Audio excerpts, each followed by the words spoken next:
नमस्कार, city news के हिंदी समाचार बुलेटिन में आपका हार्दिक स्वागत है। सबसे पहले एक नजर आज की सुर्खियों पर। जिला नियोजन समिति सभा में विकास आराखड़ा मंजूर।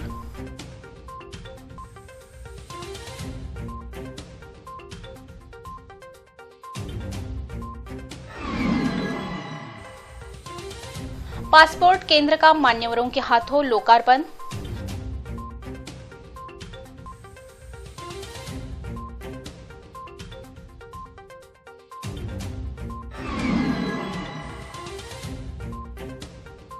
पहली बार एमआईडीसी परिसर के अतिक्रमण पर चला गजराज।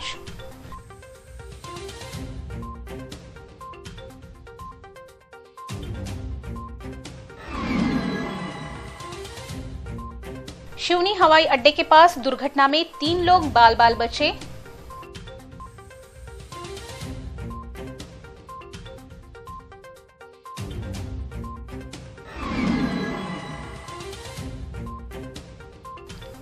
और ज्ञानगंगा अभयारण्य बना पर्यटकों का आकर्षण।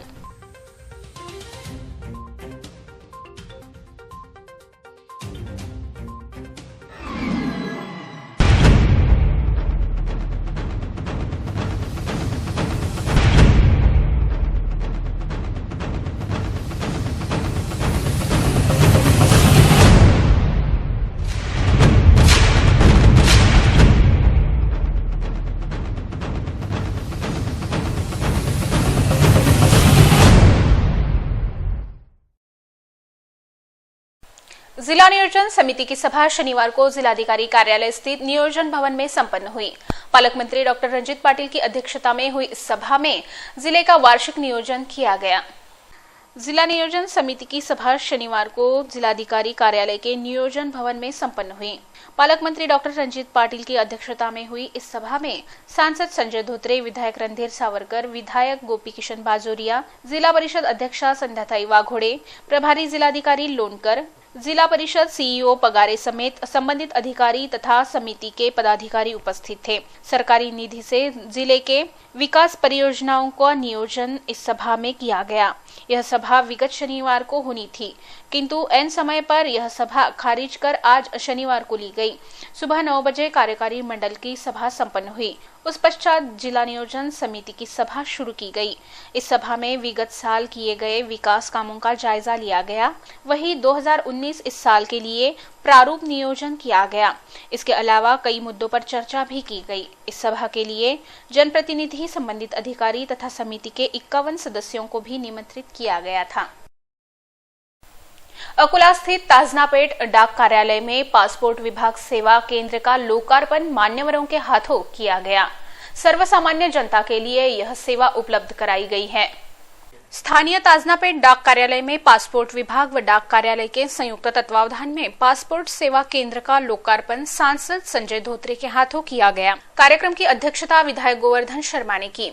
मंच पर विधायक गोपी किशन बाजोरिया, विधायक रणधीर सावरकर, महापौर विजय अग्रवाल, उप महापौर वैशाली शिल्के, किशोर मांगटे पाटिल, तेजराव थोरात, अशोक दालमिया, अशोक गुप्ता, जिला पत्रकार संघ के अध्यक्ष शौकत अली मीर साहब, श्रावण इंगले, तेल्हारा की नगराध्यक्षा जयश्री पुंडकर, नागपुर डाक कार्यालय के postmaster general Ramchandra Jaybhaye, regional passport अधिकारी सीएल गौतम, नोडल अधिकारी आर शिव कुमार, प्रवर डाक अधीक्षक विनोद कुमार सिंह, गिरीश जोशी, विष्णु मेहरे आदि उपस्थित थे।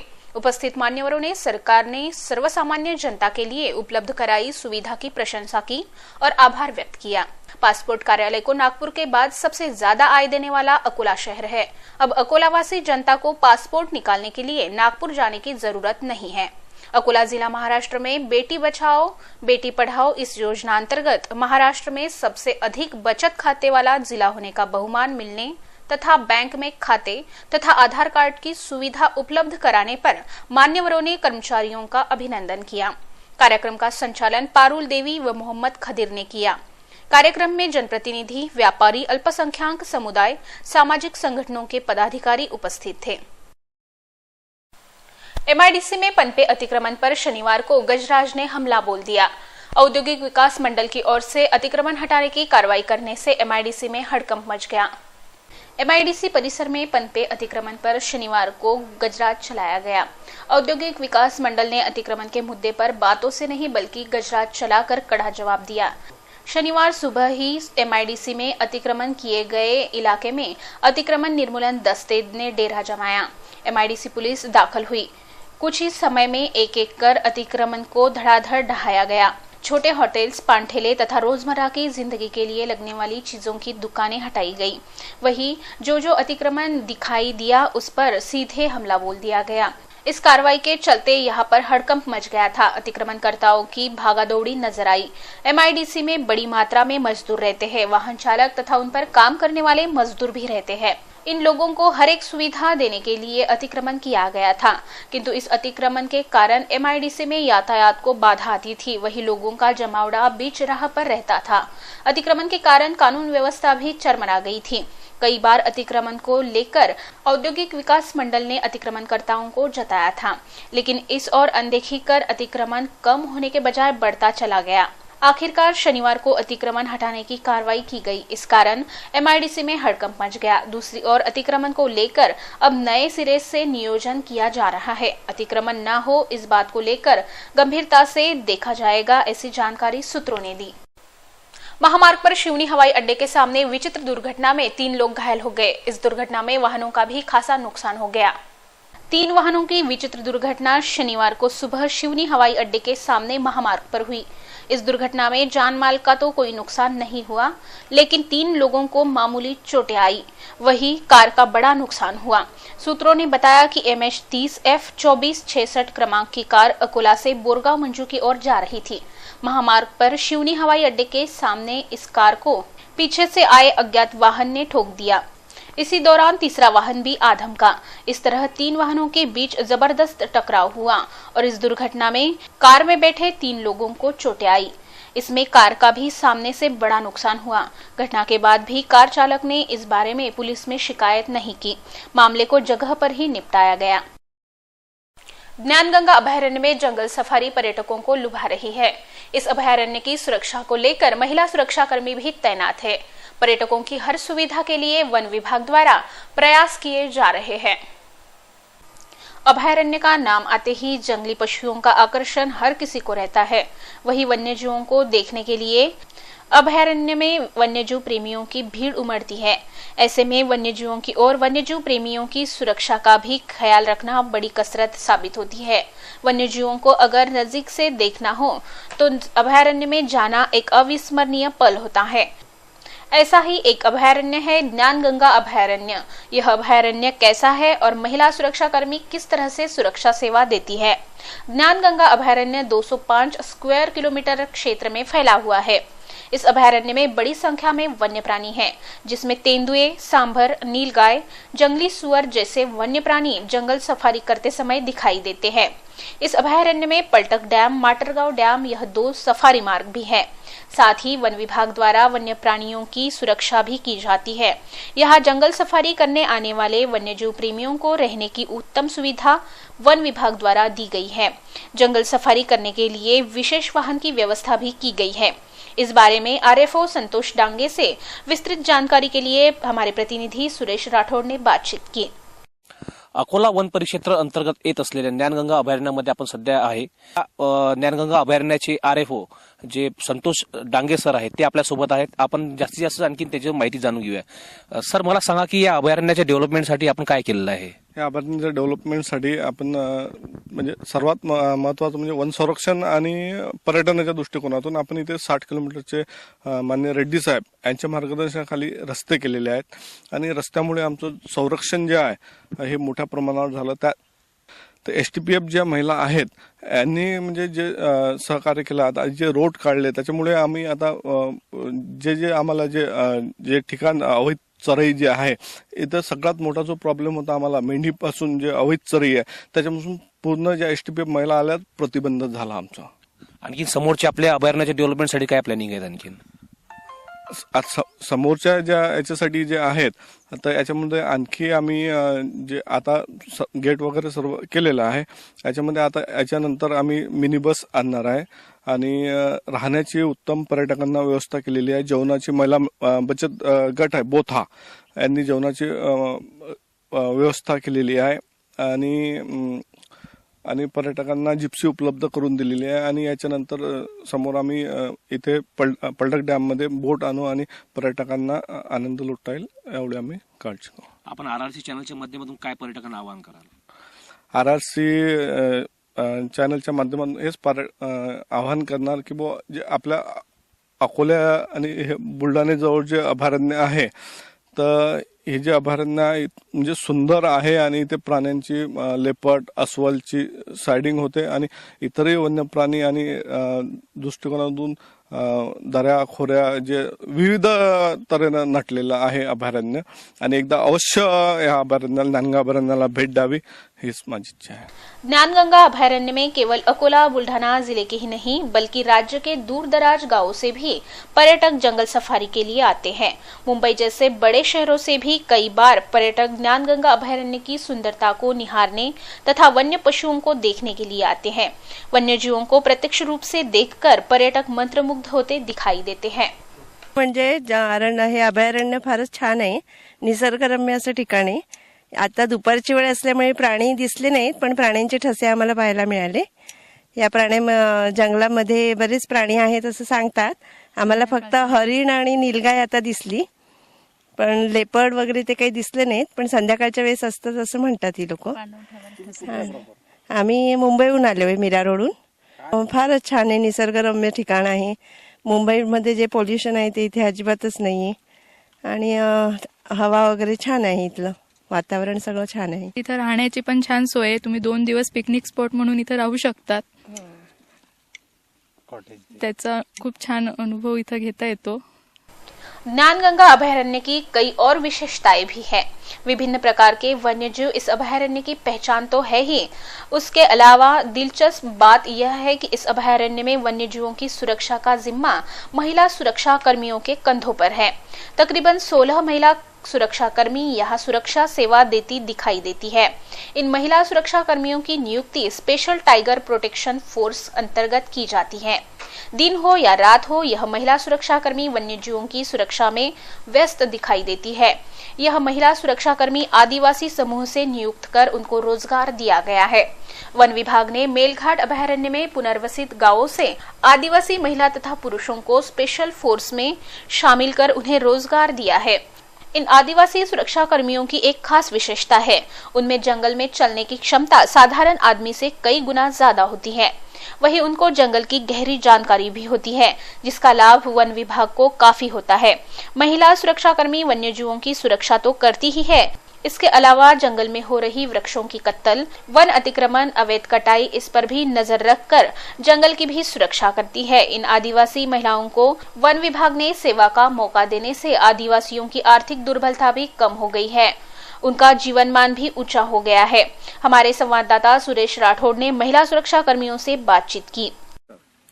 अभयारण्य आणि अभयारण्यामधले वन्य प्राणी याबाबत तर सगळ्यांनी ऐकलेलं असणारच।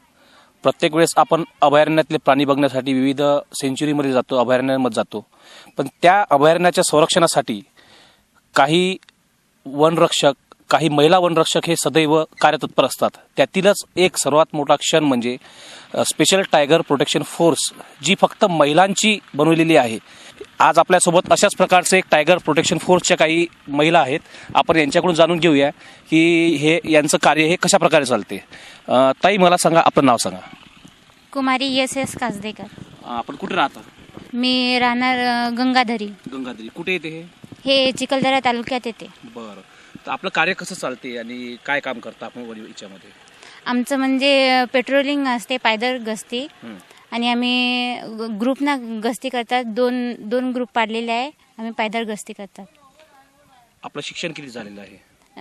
12वी पर्यंत शिक्षण। आपण याच्यामध्ये या प्रोटेक्शन फोर्स मध्ये आल्या कशा आणि कोणत्या हेतूने, काय उद्देश होता आपला याचा? आमचं म्हणजे STPF असे शॉर्टकट नाव दिलेले आहे आणि स्पेशली त्याचे long form special tiger protection असे लॉंग फॉर्म आहे आणि स्पेशली आम्हाला टायगरचं प्रोटेक्शन करण्यासाठी फोर्स निवडलेले आहे। फोर्स निवडलेला आहे। तर आपण आपल्या परिवारापासून दूर राहता, तर आपल्याला काही जंगलामध्ये फिरताना, भ्रमंती करताना किंवा पेट्रोलिंग करताना काही भीती वगैरे वाटत नाही का? असं नाही, भीती वाटत नाही. का बरं नाही वाटत जंगलामध्ये? कारण आम्हाला आता सवय झालेली आहे. 3 वर्ष झालेली आहे ड्युटी करताना. आम्हाला आता सवय झालेली आहे की बा समोर प्राणी आले की कशा प्रकारे आपण त्यांचा समोर निघायचं हे आम्हाला 6 महिन्याच्या ट्रेनिंगमध्ये शिकवलेलं आहे. म्हणून आम्हाला आता भीती वाटत नाही की बा प्राणी समोर आले की बा शांततेने निघून जायचं. याच टायगर प्रोटेक्शन फोर्समध्ये महिलांची निवड ही कशा प्रकारे होते याबाबत आपल्याला एक महिला पण आणखी माहिती सांगणार आहेत. ताई, मला सांगा की आपलं नाव काय? बबिता यस कासदेकर. मी धारणी गावमधून आहे आणि माझं तालुका सुद्धा धारणी आहे. आपली निवड कशी झाली याच्यामध्ये? आमची निवड म्हणजे याच्यात भरतीप्रमाणे झालेलं आहे. ऑनलाईन फॉर्म होतं आमचं, जे की म्हणजे STPF म्हणून एक शॉर्टकट नाव दिलेलं आहे. आणि त्यांचं म्हणजे विशेष व्याघ्र संरक्षण दल हे एक दल म्हणजे टीमसारखं असं निवडणूक केलेलं आहे, ज्याच्यात म्हणजे 10-15 असं ग्रुप दिलेले आहे. त्यानुसार आमची निवड झालेली आहे. याच्यामध्ये येण्याचा आपला मेन उद्देश काय होता? काय याच्यामध्ये मेन उद्देश पहिले तर आपण हे समजू की बा आपण बेरोजगार आहे, आपलं शिक्षण झालेलं आहे, आपण काही ना काही करू.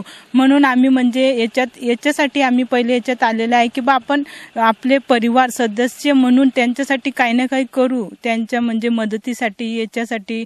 आणि मग याच्यात आमचं निवड झाल्याने एक आमचं म्हणजे रोजीरोटी म्हणजे ते आपण घरच्या सदस्यासाठी करतात. आणि दुसरं म्हणजे की बा आपण निसर्ग म्हणजे हे आपल्यासाठी एक असं एक साधन दिलेलं आहे. त्याच्यात म्हणजे माझं स्वतःचं नाही, याच्यात पूर्ण आपण जेवढेही वन्यजीव आहे त्यांच्या म्हणजे भविष्यासाठी आणि त्यांच्या पुढल्या पिढीसाठी निसर्गाचे संरक्षण केले आहे. याच्यात आम्हाला म्हणजे 2 असं जाणीव होते की एक आपण आपल्या परिवारासाठी करून राहिले आणि दुसरं म्हणजे एक आपलं निसर्ग आणि दुसरे नातेवाईक यांच्या सुद्धासाठी आपण याच्यात सहभाग होऊन त्यांचे सुरक्षा करून, प्राण्यांची सुरक्षा करून त्यांच्यासाठी आपण जीवदान देऊन राहिले. याच स्पेशल टायगर प्रोटेक्शन फोर्समध्ये काही विवाहित महिला सुद्धा आहेत जे आपल्या परिवाराला सोडून या कॅम्पमध्ये यांच्यासोबत राहत आहेत. आपल्यासोबत आणखी एक महिला आहेत, तर आपण परिवारासोबत आपलं नाव सांगा पहिले. माझं नाव सौ अनिता राजेश विके, राहणारे डोमा, तालुका चिखलदराचे आहे मी. म्हणजे आमचं नाव दिलेलं आहे STPF, तसंच विशेष व्याघ्र संरक्षण दल. आम्ही जंगलात गस्त करताना आम्हाला पहिले तर आपलं प्राणी आले तर आपण हल्ला नाही करायचा, एकदम शांतता राहायचे. आपण हल्ला केले तर ते अटक करू शकते आपल्याला. आणि आम्हाला असं वाटते की बा घर परिवार आहे हे तर सगळेले माहीत आहे, पण सोबत आहे असा महिला आहे की सोबत राहू शकते आपल्यासोबत आणि आपण पण त्यांच्यासोबत राहू शकते. आणि कधी कधी वाटते की बा मला तर असं वाटत होते की कारण माझ्या गावाचं काही जंगलासारखं नव्हता, पण पहिले मी जेव्हा भरती मारले तेव्हा मला असं वाटले की बा जंगलात काय करायचे नेमका काय नाही, भीती वाटत होते. पण आता असं वाटते की जंगल म्हणजे काही भीती वाटत नहीं मले. घने जंगल, विभिन्न प्रकार के वन्य जीव, ऐसा चित्र जब भी नजर के सामने आता है तो याद आती है अभयारण्य की. ठीक इसी तरह का है बुल्ढाना जिले का ज्ञानगंगा अभयारण्य. तो जंगल सफारी का अगर मूड हो तो ज्ञानगंगा अभयारण्य में एक बार जरूर आइए. क्या आपको ज्ञानगंगा अभयारण्य में जाना है? तो चलो चलते हैं ज्ञानगंगा अभयारण्य. सिटी न्यूज के लिए संवाददाता सुरेश राठौड़ की यह खास और विशेष रिपोर्ट. RRC न्यूज चॅनलच्या तर्फे सगळ्या पर्यटकांना एक विनंती करत आहे की त्यांनी एक वेळा तरी या अभयारण्याला भेट देऊन निसर्गाचा आस्वाद घ्यावा आणि सुंदर जे प्राणी आहेत त्या प्राण्यांना नक्की बघावे. RRC न्यूज करिता सुरेश राठौड़, अकोला. डांस बार फिर से शुरू होने की आशंका को लेकर राष्ट्रवादी कांग्रेस ने स्वाक्षरी अभियान चलाकर इसका विरोध प्रदर्शन किया. इस अभियान को उत्स्फूर्त प्रतिसाद मिला. पूरे राज्य में अब डांस बार फिर से खुलेंगे. छमछम की गूंज एक बार फिर उठेगी. सरकार डांस बार को लेकर गंभीर नहीं थी, फिर से डांस बार शुरू होगा. यह सरकार की निष्क्रियता का नतीजा है, ऐसा आरोप लगाते हुए अकोला में राष्ट्रवादी कांग्रेस की ओर से स्वाक्षरी अभियान चलाकर डांस बार का विरोध प्रदर्शन किया गया है. राष्ट्रवादी कांग्रेस OBC सेल की ओर से मनपा के सामने स्वाक्षरी अभियान शनिवार को शुरू किया गया. OBC सेल के महानगराध्यक्ष अनिल मालगे ने इस अभियान का आयोजन कर डांस बार का विरोध प्रदर्शन किया. इस अभियान को उत्स्फूर्त प्रतिसाद मिला. राष्ट्रवादी कांग्रेस के माजी जिलाध्यक्ष विजय देशमुख के साथ ही शहर तथा जिले के नेताओं ने भी यहां स्वाक्षरी अभियान में सहयोग दिया. सुबह 10 बजे से शाम 4 बजे तक यह अभियान चलाया गया. इस अभियान को राष्ट्रवादी कांग्रेस पार्टी के पदाधिकारी, कार्यकर्ता समेत सामान्य लोगों ने भी उत्स्फूर्त प्रतिसाद दिया। आर पाटील साहेबांनी ती शेवटी अशी भूमिका घेतली होती की जर ही डान्स बार बंदी जर झाली नाही तर मी माझ्या पदाचा राजीनामा देईन, म्हणजे स्वतःचं पद सोडण्याची तयारी आबांनी दाखवली होती। कारण हा निर्णय अतिशय आवश्यक होता। हजारो कुटुंब या डान्स बारमुळे बर्बाद झाले होते। ते टाळण्यासाठी, महाराष्ट्रातली तरुण पिढी सुसंस्कृत ठेवण्यासाठी आणि एक चांगलं वातावरण खूप राहण्यासाठी समाजामधलं आदरणीय आर पाटील साहेबांनी हा निर्णय घेतला होता। परंतु दुर्दैवानं महाराष्ट्राचे मुख्यमंत्री आणि त्यांच्या मंत्रिमंडळानं, त्याच्या सरकारनं हा डान्स बार पुन्हा चालू करण्यासाठी हा परवानगी दिलेली आहे। न्यायालयाच्या कक्षेमध्ये हा विषय जरी होता तरीही अतिशय चांगले वकिलाची फौज उभी करू वगैरे नेहमी सांगत असतात, तेव्हा का वकील उभे केले गेले नाही, का त्रुटी ठेवल्या गेल्या, असे अनेक प्रश्न या निमित्ताने निर्माण होतात। राष्ट्रवादी काँग्रेस पार्टी अकोला महानगर ओबीसी विभागातर्फे जे भारतीय जनता पार्टीने व डान्स बार मालकामध्ये जे डील झाली व त्यामुळे त्यांनी शासनाची जी बाजू असते ती बाजू कोर्टासमोर कमी मांडली, त्यामुळे मुंबईमध्ये पुन्हा डान्स बार सुरू होत आहेत। त्याचा निषेध व्यक्त करण्यासाठी आज राष्ट्रवादी कांग्रेस पार्टी ओबीसी विभागातर्फे भव्य साक्षरी अभियान राबविण्यात।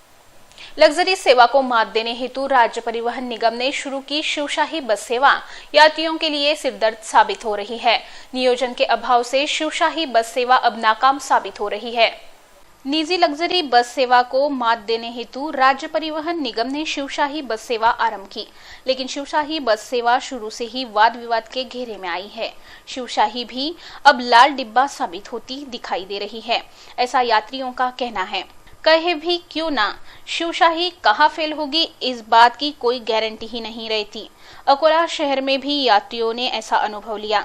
शहर के अशोक वाटिका चौराहे पर खामगांव अकोला शिवशाही बस अचानक फेल हुई, जिसके चलते चौराहे पर यातायात ठप हो गया। तकरीबन आधे घंटे तक यातायात में बाधा आई। लोगों ने बस को ढकेलते हुए मार्ग के किनारे लाया, तब कहीं यातायात दोबारा सुचारू हुआ। शिवशाही के यात्रियों को तो बस स्टैंड तक पैदल ही जाना पड़ा। इस तरह शिवशाही बस फेल पड़ने के कारण यात्री, वाहन धारक तथा लोगों को खासी परेशानी का सामना करना पड़ा।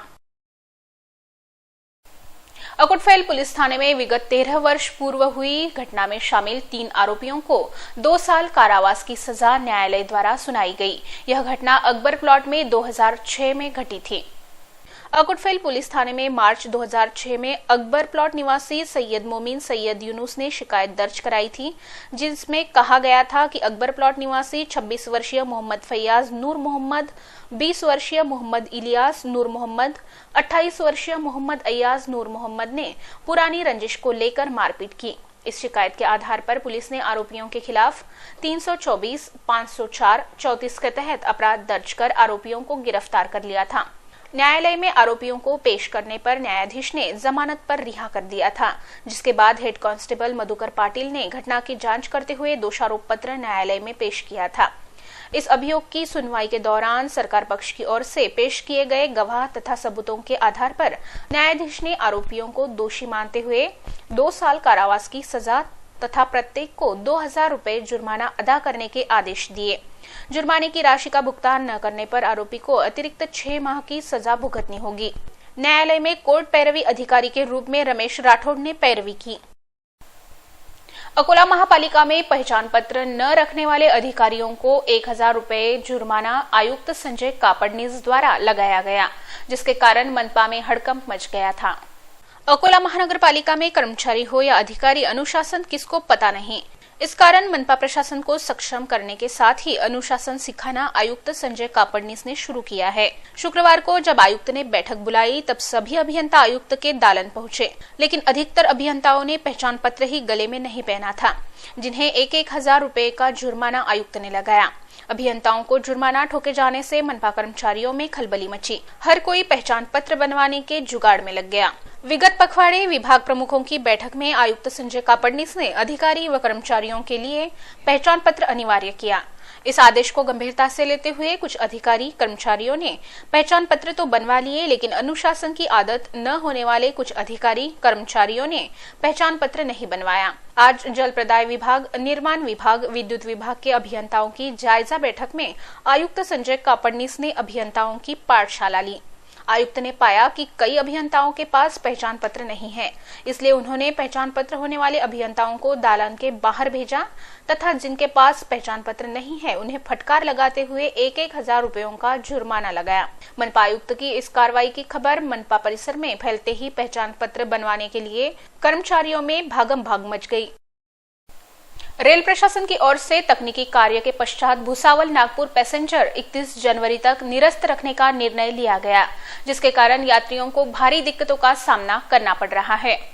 रेलवे प्रशासन की ओर से किए जा रहे तकनीकी कार्य के पश्चात भुसावल नागपुर पैसेंजर को निरस्त रखने का सिलसिला बदस्तूर जारी है। अब तक करीब 10 से अधिक बार इस ट्रेन का निरस्त किया जा चुका है। इस बार फिर करीब 14 दिनों के लिए इस पैसेंजर ट्रेन को निरस्त रखा जा रहा है। भुसावल मंडल अंतर्गत आने वाले अकोला रेलवे स्टेशन से होकर चलने वाली भुसावल नागपुर भुसावल पैसेंजर 31 जनवरी तक निरस्त रखने का निर्णय लिया गया है। प्राप्त जानकारी के अनुसार रेलवे प्रशासन द्वारा नागपुर मंडल में किए जा रहे तकनीकी कार्यों के चलते भुसावल नागपुर पैसेंजर को 31 जनवरी तक निरस्त रखने का फैसला लिया गया। साथ ही रेलवे ने इन ट्रेनों से सफर करने वाले मुसाफिरों से आह्वान भी किया था कि जो यात्री इस ट्रेन से यात्रा करते हैं वे इस सूचना को ध्यान में रखकर ही यात्रा करें। रेलवे सूत्रों से प्राप्त जानकारी के अनुसार 31 जनवरी तक नागपुर मंडल में ट्रैक समेत अन्य तकनीकी कार्य किए जाएंगे, जिसके तहत ट्रेनों की समय सारिणी में थोड़ा बदलाव किया गया, जबकि कुछ एक ट्रेन को निरस्त रखने का निर्णय लिया गया। अंत में एक नजर आज की सुर्खियों पर। जिला नियोजन समिति सभा में विकास आराखड़ा मंजूर।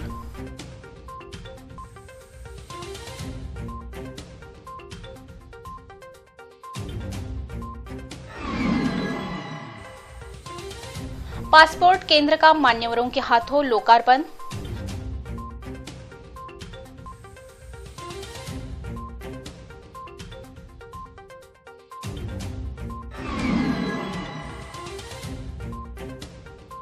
पहली बार एमआईडीसी परिसर के अतिक्रमण पर चला गजराज।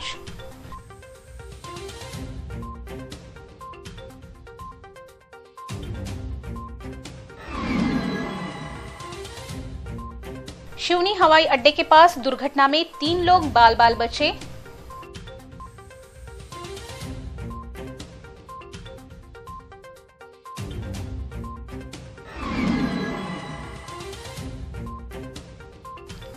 और ज्ञानगंगा अभयारण्य बना पर्यटकों का आकर्षण।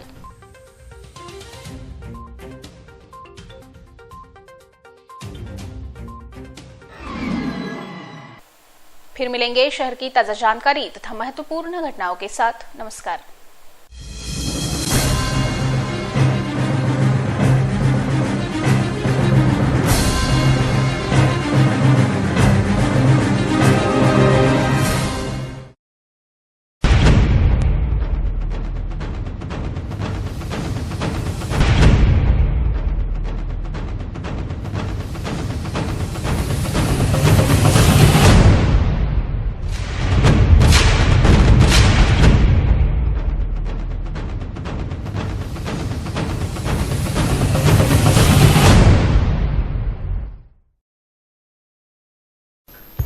जल्द हो रहे हैं ट्राई के नियमों में भारी बदलाव। आपको ही चुनने होंगे अपने पसंदीदा चैनल्स। देखिए आपके चैनल्स हमारे साथ। आरआरसी का वादा, कम से कम में फायदा ज्यादा। अभी करें अपने केबल ऑपरेटर से संपर्क। चुने अपने पसंदीदा चैनल्स। आरआरसी नेटवर्क, अपना शहर, अपने लोग, अपना चैनल।